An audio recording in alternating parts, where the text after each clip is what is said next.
Welcome to San Andreas, I'm CJ from Grove Street. Land of the heinous, gang in cold heat. And Los Santos neighbors get no sleep. Beefing with anybody, competing, even police. 4 deep in the green rag with gold feet. Blast with the flag on the strap, that's OG. Stay in shape, hit the gym, lift the weights. Get super cutter, big and buff, nice and straight. You got stats, respect, weapon, skill. Stamina, muscle, fat, appeal. You get clothes from Binkos and Prolapse, Suburban Zip, Victim and D-Satch. Watch your back when in rival hoods. They'll test just to guess if your survival's good. Ducking shells at the Clucking Bell. Jump out, busting, gun until they tuck their tail. It seemed like I'm on impossible. Hey guys, the book I read was Illinois Rules of the Road by Alexi Janulius.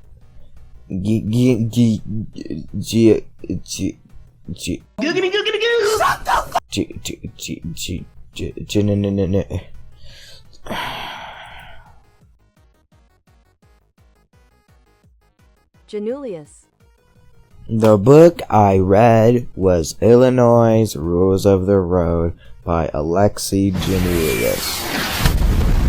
Now you may be asking, Jarek, why did you read this book?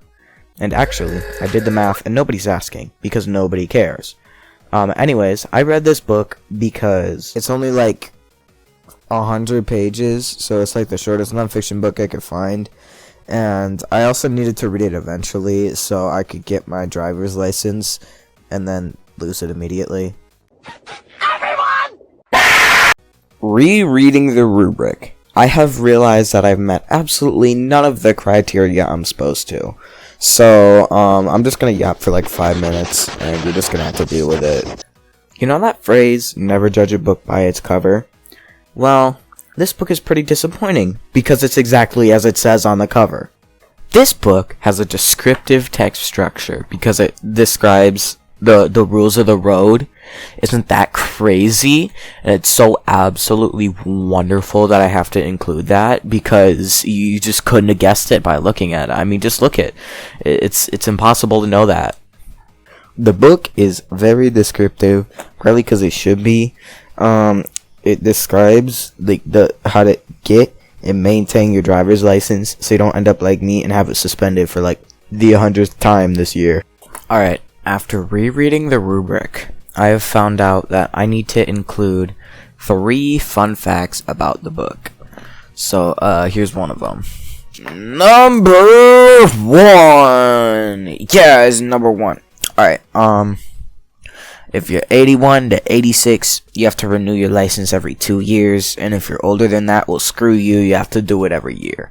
And that's kind of stupid. It should probably be lowered like to 65 because, or at least my grandma thinks so, because she crashes out over 65-year-olds who don't know how to drive, even though her herself is a 65-year-old who also doesn't know how to drive.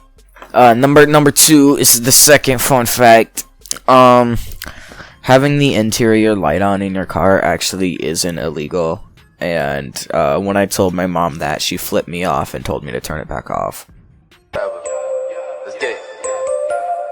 You ain't nothing but a broke. Number 3, I think we're on number 3. If you get into a car crash, you just say, "Oh my god, I'm so sorry." Because actually saying you're sorry could be considered an admission of guilt, and if the other person in the crash is a big baby, they could be like, "Oh, he said he's sorry," so that automatically means it's his fault, and then you have to pay for it. Number 4. Oh wait, no, I don't need to do a 4th one.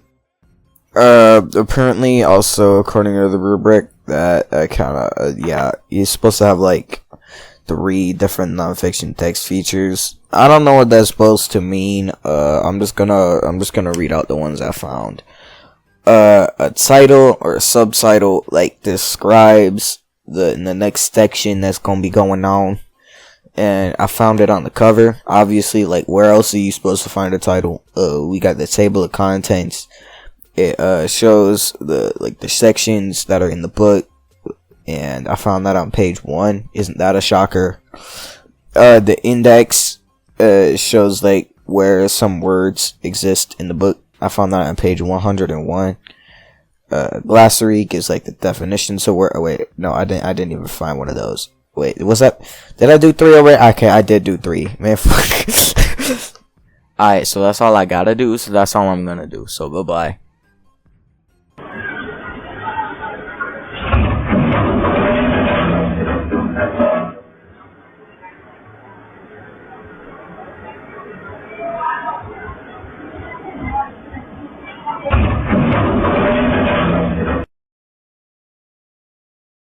Also, Xander, I want to make out with you.